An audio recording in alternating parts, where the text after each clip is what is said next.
Hello, everyone. Welcome. It's Shiloh Sophia here in the Red Thread Cafe, and I am with two of my awesome, dearest friends and powerful revolutionary minds, Amy Ahlers and Christina Arylo. Hello, beauties. Hello. I so wish we were together in a room with red thread and tea and wine and cowgirl boots and able to be live, but dang, isn't technology cool that we can do it virtually if we can't be there live? I love it. We are in the same room. We're just in the quantum field, right? Yes, this is true. That's exactly right. If you're open to it, it's available. Quantum wine bar. Fantastic.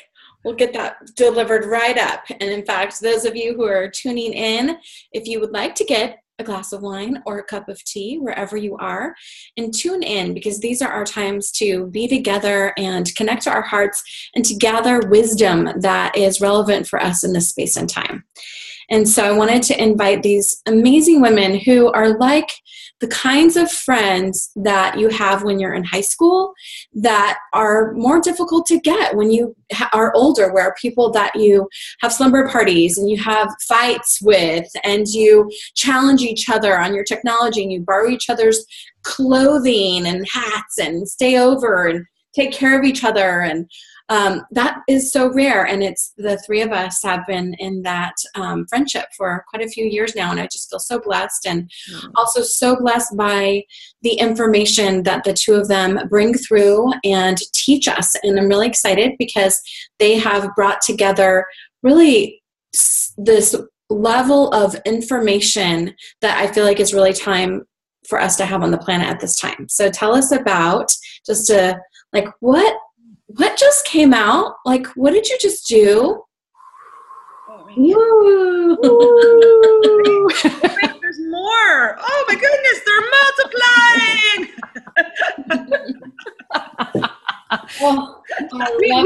multiplying. Shiloh, we gave birth to a book baby. Did. Amazing. Yeah. So Inner Mean Girl is the theme of the book. So reform your inner mean girl. And this is such a drawings in it too. Look, there's a drawing. Oh, look at that. There. Super cool. Mean girls. Well, first and foremost, anyone who's in my community, I recommend that you follow the link on this page and basically just go purchase the book, because I cannot recommend this more highly. The information that is available, I feel like the way that you've condensed something in this book that everyone's been talking about for a long time, like how to get a hold of your voice and how to stop being so mean to yourself and what to do with the inner critic. But there's a way that you've really brought it into a form that makes it relevant and really usable for a woman at any stage of her journey, right?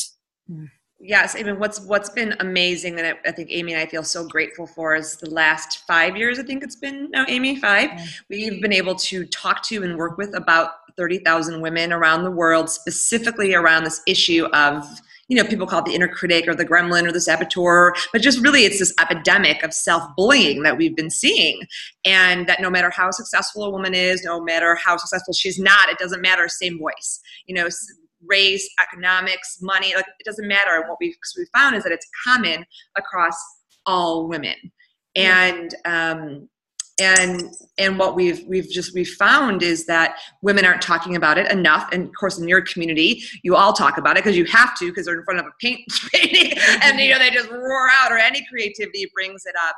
And when we started this course, Reform Your Inner Mean Girl 5 years ago, we never dreamed that it would become a book, but the work it worked. Like we did it once and we taught it and it worked, and it kept working for women. And so we spent the last year and a half getting it into a book, into 7 steps that actually take women from, like being the victim to their inner mean girl to actually transforming her into someone who's on their side. Yeah. Wonderful. It's very exciting. And I just want to say how proud I am of you all for what it takes to bring ideas and thoughts into form. And so with that, I would like to extend a red thread. You got it? Got it. Okay, good. And so now we are all in red thread circle together. And our red thread today is really about discovering more about how the critic and this intermingle presence, or sometimes I call her the raptor, because she comes and she's like after meat, and she comes and she takes it, whether she's invited or not. It's an uninvited presence. And so I'd love for us to talk a little bit about literally the science behind what's happening for people when this presence is kept out of check for a lifetime, and what's really happening at the level of the heart and the brain inside of women's lives where it makes a change. Because it's not a thought change, because we know it's happening and we want it to stop, and it is not useful, and yet we don't stop. And it doesn't stop. And people have tried almost everything in the world to try to change it. You can't cut it off. It has to be transformed, as you know. And so I know you've done some research and looking into this. Tell us about how this actually works at the level of making a change in a woman's life who would engage in this work. Yeah, well, I love it because, most of us, and I'm sure most of the women that are watching this video and that are in this community really understand that we have those negative voices. And Shiloh, the thing that's crazy is Christine and I have worked with women where they just think that's just them, that voice that belittles them and berates them and criticizes them, or maybe the voice that shows up. We have 13 different archetypes at Intermingle Reform School and that we talk about in the book. And that there's different ways that the critic can be working with you. There's different ways that your inner mean girl can show up and really get in your way and sabotage you. And so, what it's really about, if you look at the brain science behind it, is we have these, when you think about a thought, it's been said that a thought is, a belief is just a thought that you think over and over and over and over again until it becomes your actual belief. Mm-hmm. And when you look at the if you do a brain scan on someone, the thoughts are actually neurochemical things inside the brain that they can actually observe these thoughts. And it's like we have these ruts, these routes that our brain likes to take. And our brain is all about maintaining that homeostasis. It's all about saying, these are the thoughts that work. These are my automatic thoughts. These are what work for me. This is my belief system. This is how I view the world. And I'm going to do everything that I can to maintain that. I'm going to do everything I can to keep you in those comfort zones, even if they're not all that comfortable, even if they're excruciating and cause so much suffering, to have a belief or a big fat lie like I'm unlovable, or a belief or a big fat lie that says, if I say no, people won't like me. I just can't do that. Mm-hmm. Or a belief that says it's achievement no matter what the cost, just go on to that next thing.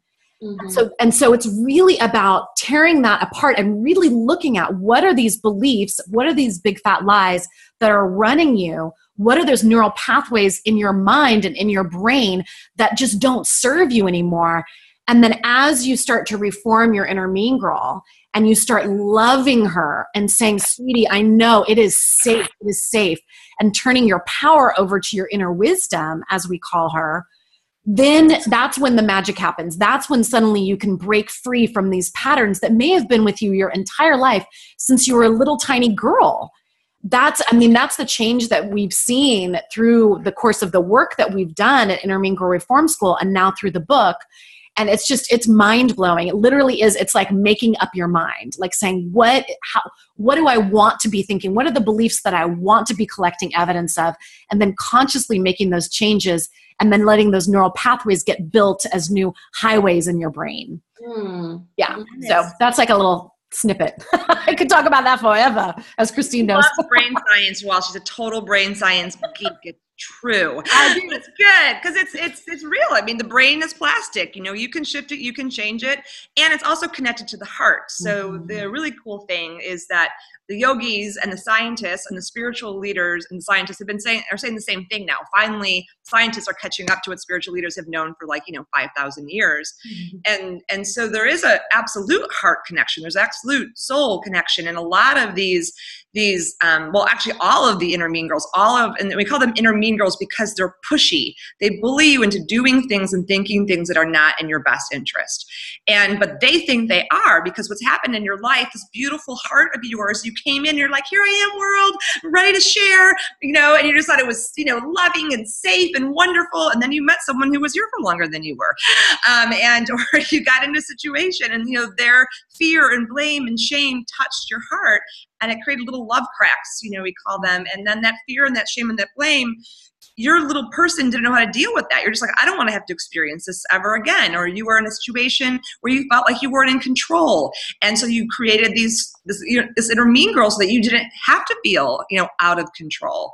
And so these pieces that are really at a deep level, fear, shame, blame, those are kind of like, fear and shame are really like the deepest of the deepest. Anger's in there.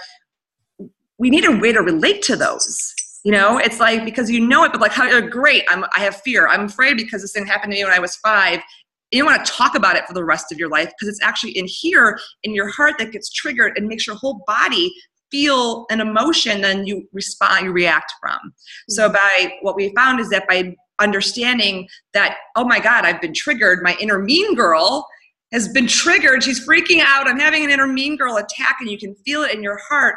Like Amy was saying, instead of beating yourself up more or acting and responding from fear or shame, you can stop yourself and actually relate to that part of you and figure out why she's triggered, and then start to shift that for yourself over time, making different choices, because you're going to be okay and you're going to be safe.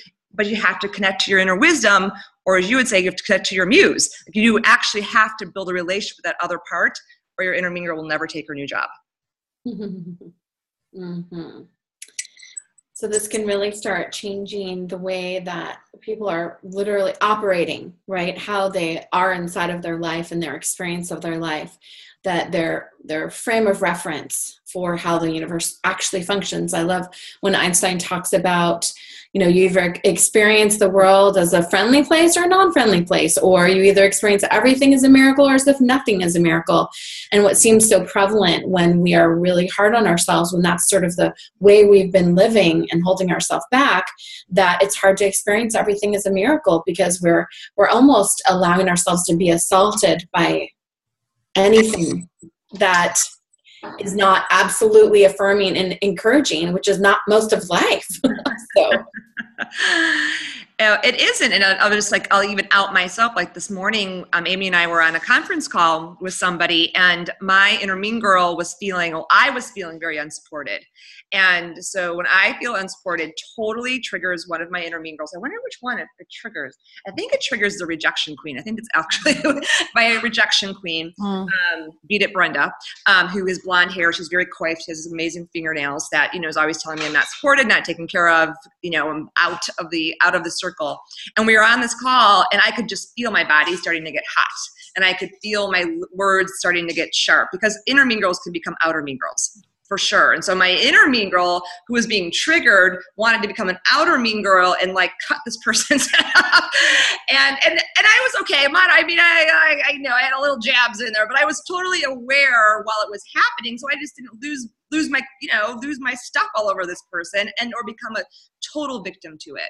And I was aware that it was happening. So it wasn't like it wasn't happening to me. I was aware of the whole thing so that I could come back and around and then be an inquiry of like, okay, like, well, what's going on? Oh my God, I'm not feeling supported. Why am I not feeling supported? What's out of alignment? And then it takes you into a deeper inquiry with yourself to actually get what you need. And really, like you're saying, then can see the universe is a safe place. The universe is conspiring in my favor. And this is a challenge. So what's true here and what's not true here? Mm-hmm. Mm-hmm. So what you're saying is that over time, your experiences, both personally and with the people that you work with, that it isn't necessarily that it goes away entirely, but that you start to become conscious of how it operates. And I like to say that we stop being surprised by the appearance of said presence. We're like, aha, there you are. I've been waiting for you, actually. Because I think the funny thing is that we're like, then we get pissed at ourselves for the fact that we haven't actually overcome that. Right. But it's actually, it's a really normal part of life for all of us to feel this way. And I just want to say that to anyone who's listening in, like, it is totally normal part of our life for us to go through this experience. What is not sustainable and well for us is to allow it to continue unchecked, because they can become rageful and become the external mean being. And as we accelerate into our future, as my teacher Sue used to say, like, the things about you that are already bad are just actually going to get worse if they're left unchecked. And so when we're working with the elders and the people who have not dealt with it yet, they're even crueler to themselves than we were when we were younger. Like, you almost develop levels of cruelty that you've allowed, and you become unconscious about the fact that that energy is running in you, and also the frequency of self-criticism is running in your body, and the chemistry around that is really hard on your physical nervous system. Extremely hard on the nervous system. I mean, and we don't even think about the nervous system, right? Like, we don't think, but that's what drives our stress. That's what drives all the feelings of depletion and exhaustion. And it's, 1 in 3 women will die of heart disease. It used to be 1 in 4. Now it's 1 in 3. And it's not because we're eating too many French fries, right? It's because of the amount of pressure that we're under. And as Sue said, of acceleration, we literally are accelerating as a species. Everything is getting faster. And so think of all the pressure that's coming from the outside. Do we really need to add this pressure on the inside? And so we can't always control the pressure that's coming on the outside, but we actually are in control of the pressure on the inside. But if you're not aware that you're actually where the pressure is coming from and how to be aware when it's showing up, then it's just happening to you, and you can't actually discern between what you can control and what you can't. And do you think that the qualities of it actually arose from specific events in childhood, or later in life? But do you feel like the primary thread, so if you have an inner mean girl who basically is like, if you be who you are, they're not going to love you. Okay, so that's a normal one. A lot of us have that.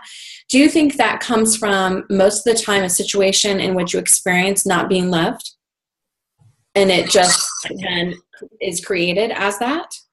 Or is it developed over time, or is it like a propensity, like the archetypes that we all have, like those 13 sort of angles? So how does it actually occur? It's such a good question. It's one of in the book we have, the first section of the book is the first 3 steps is all about getting to know your inner mean girl. And we actually take women in step 2 and step 3 on a real investigation of what is the genesis of your particular inner mean girl. Where did she come from? What are the triggers? How does she get triggered? Where does she get triggered? Does she get triggered when you look in the mirror? Is she really hard on you about your body and and beauty and self-image? Is she really hard on you about your career? Is she really hard on you about your relationships? Where does she show up? When she shows up, what happens? Do you overeat? Do you overspend? Do you overgive? Do you take over responsibility? All of the above. I know, right? So right, but it's like, it really is that investigation. We say, we kind of refer to it as putting on your investigative journalist hat and doing an expose about your inner mean girl and what she's doing to you. Yeah, because it's such a personal thing. I mean, you look at it, you look at it in terms, I think of my daughter Annabella, where we've really found, and they found kind of in psychology, that this type of voice develops around age 6 or age 7 in girls. And I've seen it, my oldest daughter Annabella is 7.5. And I've seen over the last year, the development of her inner mean girl. And up until that point, kids are just in the present moment. They don't have any voices really going on in their head. And then it's like around 6 or 7, that voice starts to develop. And there's consciousness, which starts to develop. And then there's also this inner mean girl voice, this voice within. And so it's been fascinating for me. And we actually even have Annabella drew her inner mean girl, and her drawings actually in the back of the book. She was so excited about it. And Janie, Christine's goddess daughter, her drawing is also in the back of the book. And it's so fascinating to hear Annabella talk about the way that her inner mean girl shows up. And her inner mean girl will often say to her, don't be such a baby. Don't be such a baby. Don't cry. Don't be such a baby. Right? So it's like that form of bullying of her. And obviously she's growing up in a very loving home. So it's not that there's not that, then you go out into the world and all of a sudden it can be something simple where a kid says the wrong thing to you and you become self-conscious. And for whatever reason, that particular comment triggers that inner mean girl. And then she's born right in that moment. Or it can be that you grow up in a household where nobody's kind to you at all and you don't have any love and you're starved for that. And of course, that brings out your inner mean girl. But like you were saying, Shiloh, no matter what, we all have them. I mean, Christine and I really have sat in rooms, as I know you have, Shiloh, as I know many of you watching have. And when we really allow ourselves to be vulnerable and say the truth of what's going on behind the scenes, it always brings tears to my eyes because it's such a powerful thing to know that we're not alone and to know no matter what the exterior looks like, what's going on the inside can be quite different and is often pretty cruel. Mm-hmm. And we have, we just got done, Amy's been working tirelessly with love to put together a whole inner wisdom kit that people get when they also get the books. We don't want the book just to be, I think, what did you say, Amy, self-help that's become shelf-help, just kind of sits there. And so I just taped a meditation yesterday that's all about going back to look at and find what we call your inner mean girl sparks. So the moment that she was created. And one of Amy's, for example, was like that until Annabella was born. That's when it really sparked. It was dormant. I had one that wasn't born, the one that stopped me from creating art. I was born in high school looking over at someone's piece of art that I couldn't do it and he could. And I had never had that experience before of not being able to do something like that and not being the best. And it stopped me from drawing and painting, till I was 33, and then shortly met Shiloh, probably no accident. And now I have there's my painting over there that I'm working on. And so it's, and you're in there too. Shiloh has a video that actually teaches you how to make draw your inner mean girl. So there are ways to connect to that information, but connecting to it in a way that you don't have to process it. I know we all three of us talk about this forever. It's not about having to process it, but it's about having the information to give you context. And with that context, it's everything changes. But because without the context, it's like you're just blind and you have no idea what's actually happening. Mm-hmm. So do you feel like, what do you think it is? Like, what do you feel about the mechanism of the voice itself? Like, where is it? Is it physical? Is it spiritual? Is it energetic? Is it like a chakra? Like, what is the origin of it? And where does it reside somehow? Like, what is the mechanism itself of the one speaking from within? It's interesting because I've studied a lot of different spiritual traditions, and I'm currently in yoga training, and the yogis call these your sanskaras. And the sanskaras are, like Amy was saying, these grooves or these patterns that get ingrained that actually, they would say this, that they take you away from God, that take you away from the divine, that take you away from the truth that you're actually connected, one, whole, taken care of. And there's something that just happens at the moment of birth that in that disconnection, that moment of feeling separate, starts to happen. And from the Enneagram talks a lot about this, and the other traditions talk about this, and just depending on how your life is and what you experience in this world, you start to move farther and farther away from source, and you forget that everything's fine. You're okay, right? And then your spiritual path is to go back to that remembrance. And so is it physical? Absolutely. It's in your cellular memory. Is it, I would say it's actually in your DNA. I would actually say it goes beyond these lifetimes in some levels, that the ones that we actually, come into fruition have a connection to things that we can't even know that aren't maybe part of this lifetime. Mm-hmm. Is it spiritual? Absolutely. It's part of the spiritual path. to remember that we are loved, that we are connected, that we are safe. And when you've had experiences, whether it was a little, like maybe Annabella had somebody at school call her a baby, and she never wanted to be called that again. It was something as, simple as that, or as some of the, the really things that did make us feel unsafe on, severe physical levels. It's all in those places, and it goes into the mind. So I don't think it's one system. I think it's part of all the systems and how we orient in a world that is, unfortunately, predominantly in our mass culture, fear-based. And I think that's what we're in the process of as a culture, what your work is about, Shiloh, what our work is about, what many of the people watching what we're about. Like, we're here to be part of shifting this consciousness and elevating it. And I don't know if it will ever be that, you can have a world in which these voices and forces aren't the driving force. I like to believe that that's possible and that we could just come to the planet and it could be a loving place, but it hasn't been that way for 5,000 years. But I don't know, anything's possible. Anything's possible. Yeah, well, and I think also that people just experience their inner mean girls in different ways. For some women, it feels really heady that they have the head tripper is the archetype, where they just go into their head. And so it feels that way for them. And so I'd pose this question to everyone listening. When you feel the presence of your inner mean girl, when you feel like you're under attack, when you're being hard on yourself or putting a lot of pressure on yourself, how does that show up in your body? What happens to you physically? Because our bodies are so masterful at helping us understand which of the voices within are really speaking. Is it the voice of my inner mean girl, or is it the voice of my inner wisdom?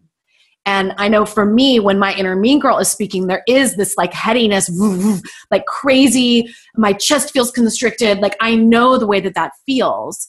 When my inner wisdom is speaking, there is a groundedness, there is a truth, there is like this internal kaplunk, that happens that's like, oh, that is truth. Mm-hmm. And it's not that when our inner wisdom speaks to us that she's always telling us that we're beautiful and amazing and magnificent. She can also be saying, honey, put the drink down, or put the cookie down, or put that man down, or knock it off. But she's saying it from this space of absolute love and compassion. She's doing it from that space of, I'm a stand for you to have the happiness that you deserve. And I always remember that in the context of a relationship. The relationship I was in, I was living with a guy before I was with my now husband, Rob, and my inner mean girl was beating me up to get out of the relationship. I knew it wasn't the right relationship. And I just was like so distraught. I was like, how can I leave this relationship? I love him so much. He loves me so much, but we're not happy. It's not working. And I knew that there was all this love and it wasn't working. My inner mean girl was just like, leave him. What's your problem? You're such a loser. You should be able to leave.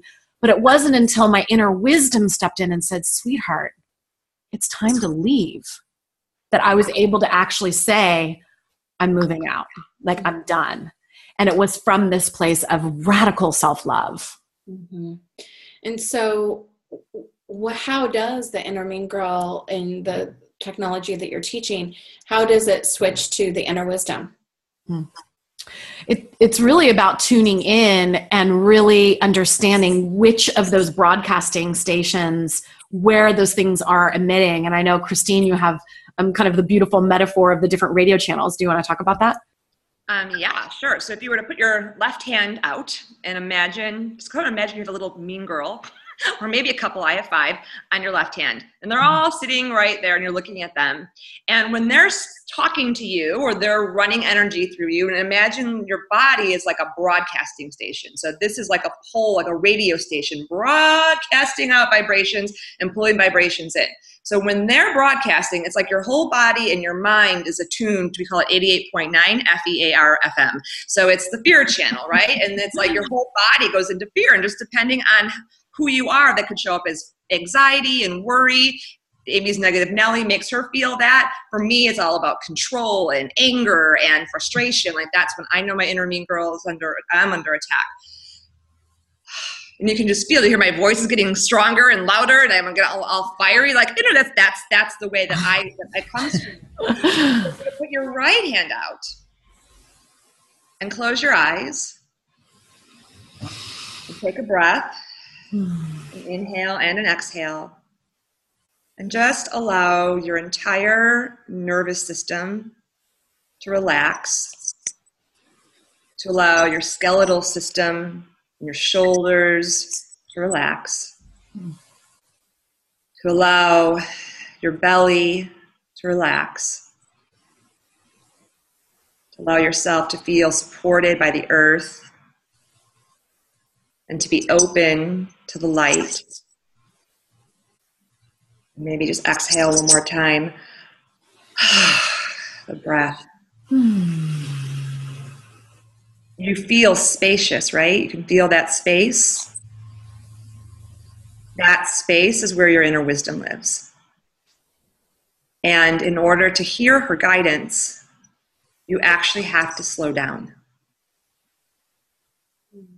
And most of us are too busy when we get caught up over here at 88.9. We can't slow down to hear the frequency. We call it 108.00 LOVE. This is a different frequency. Like you can feel the frequency right now, right? Mm-hmm. To hear the wisdom, you have to shift your frequency. Mm-hmm. And that's, frankly, that's why I practice yoga. Right now I'm in such a high stress and stretch time, which is when the inner mean girls show up the most, right? Releasing a book, having a whole body of work come out, all of that. And then also moving in a couple of weeks and just like all these things that are happening, high stress, high stretch. So I'm doing tons of yoga so that I could feel the space inside of me. And not everybody's gonna do as much yoga as you don't want to do as much yoga as I do, but I'm in training. But there's other short ways to do we call them inner wisdom sacred dates, to connect with her before the attack happens, before the stress hits, before the stretch. So when you're going into a high stretch situation, you just spend more time in that space, not less. Mm-hmm. And building those muscles, kind of think of it as your spiritual and emotional muscles, that the time to build your muscles to be able to access that part of you is not when you're in the middle of a trauma. And is not in the middle of a high stress situation. You want to be doing it every day, which is, why we do our practices. And so, for us, and it's the step 4 and step 5 in the process, is really deepening your relationship with your inner wisdom and understanding how she connects to you and how she talks to you, because she's just as different for you. It's like we all have different ways that works for us. And for you, it may not be, getting on the mat. It might be painting. It might be taking a walk. It might be whatever, going for a run. And just knowing that you have to slow down to change your vibration, to feel your way through to find that wisdom. Thank you. So we're all going to be walking around now. That's what is she doing over there? Oh, she's just retuning herself. And you can also put your hand on your heart. That's actually the other place. Instead of keeping your hand out here for your inner wisdom, actually, I forgot that, but bring your hand to your heart and breathe, and that will help you. So even if you're in a meeting or a place you can't, do that whole physical thing, just bring your hand to your heart and take a breath. Mm-hmm. That will bring you into that place. Mm-hmm. So it seems like that tuning into this inner wisdom is actually going to allow people to really move into consciousness and move towards that which they've been being prevented from because of the fear. So really, like, in closing, what is your hope that would be possible in someone's life from engaging with the material and the course and everything that you've got planned for us? Well, I feel like it really is about having your inner wisdom be the decision maker in your life. Because that's the thing, is we're going to have our inner mean girls. We're going to have critics that come up and saboteurs, but it's about them not getting to make the decisions in your life. And instead allowing your inner wisdom and your muse and these forces of good within you, the forces that unconditionally love you and that know your truth, those are the parts of you that you want guiding you in your life, in your personal life, in your professional life, in every single area of your life. If you truly this is what I'm striving for on a daily basis. I know that both of you strive for this as well. It's like really allowing the divine within to be the decision maker. And when we learn how to reform and transform our inner mean girls and send them out, step 7 of the book is all about helping you reassign your inner mean girl and deploy her for good in your life instead of for evil. So for me, my worrywart, which is another one of the archetypes, she's my risk manager, and she goes off and runs worst case scenarios for me and assesses the risk, and then she comes back. right, and lets me know. And that enables me to move forward without the fear and not making choices from worry and anxiety. So it's really that inner wisdom-led life. That's really the core of it. And I would just add, it's the inner wisdom-led life, which would be great, because like, how awesome would that be to be able to make choices that are in alignment with your heart and soul? Yeah. And it's also about truly choosing self-love, and in a real practical way, that instead of criticizing ourselves forward, we love ourselves forward. Instead of pressuring ourselves forward, we're patient with ourselves, and teaching our girls that, like, there's this whole generation, they're just following in our footsteps. It's even worse for them, because the pressure that they have is way worse than we ever had, because of the media and, just the amount of images, and like, it's not better for them. It's actually worse. So if we, as mothers and aunties and goddess moms and, women working with children, or just, hey, have you ever been a child? Like, just to be able to help your friend who's a mother or whatever. Like, if we don't use these tools for ourselves, we can't teach them to our girls. And it's just like, Amy was saying with her goddess daughter, her daughter, my goddess daughter, Janie, when this is happening to them, we can talk to them and be like, what's your inner mean girl saying? Because there's context. There's context. And sometimes, at the age of 7, Janie didn't know what her inner wisdom was. So I'd be like, well, what do the fairies say? And then she would know exactly in that moment what the fairies would say, and it would calm her down. And what's so awesome is she took her comparison queen, which is another archetype, Vicious Victoria. Janie met her at the age of 7. When I was with Janie just this last December, she came to LA. She had reformed her into Victoria, and she is the star in her new first novel. She's writing a dystopian novel at the age of 11. So she's drawn her, and she has this really cool cough, and she has like this, just kind of looks very emo now. But it's great, because now she's this empowered vampire slayer in her dystopian novel, instead of tormenting her and making her feel less than. I love the amount of playfulness. I think that's a huge part. Like, that's such deep information, life-changing information, but at the same time, there's a level of deep playfulness that comes, which I think helps the work get through. It's not the fact that it's playful doesn't mean it's simplistic. It actually just makes it more available and a little bit less like how to enlighten yourself in 10 steps. Less daunting for sure.